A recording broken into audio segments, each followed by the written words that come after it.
কবি সব্যসাচী মুখার্জি। কবিতা বিজয়ী তিলক। অন্ধকার আকাশে উকি মারে এক ফালি পঞ্চমীর চাঁদ, হাজিরা দিয়ে জানান দেয় তার জাগতিক দায়বদ্ধতা। দিনের চক্রাকার আবর্তনে মানুষ যখন ক্লান্ত, হাজার ঝড়ঝঞ্ঝা বুক পেতে দিন শেষে একরাশ শূন্যতা। তবুও 12 মাসে 13 পার্বণ, হট্টগোল আর ডিজের আবছা আলোয় নিশি যাপন, অবাধ্য চিরতারুণ্য। একে একে সাজানো জীবন কল্পনার রঙিন ফানুষে বাস্তবের কালো রং মেশাতে করেনি কোনো কার্পণ্য।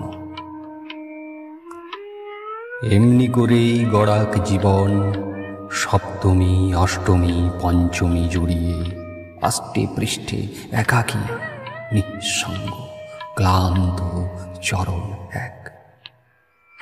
পার ওপারের মাঝের যেটুকু সময় টক্কর খেতে খেতে যাতনার বিদায়ী সম্ভাষণে আঁকা হবে বিজয়ী তিলক, আঁকা হবে বিজয়ী তিলক।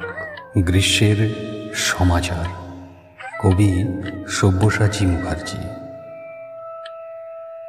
খররুদ্রের খর বায়ুধায় বাতাস ঘূর্ণি ঘুরপাক খায়, পাখপাখালির দেখা নাই আর, এলো গ্রীষ্মের সমাচার। শূন্যতা ভরে যতনে সাজায় রেখেছে মনের মণিকঠায়, শুষ্ক হৃদয় করে হায় হায় ছায়ানীড় পানে ধায়। স্তব্ধ দুপুর ভ্রমরের গান, দূরে দেখা ওই নীল আসমান, মুখরিত কাক ডাকে অবিরাম, মন করে আনচান, মন করে আনচান। নমস্কার।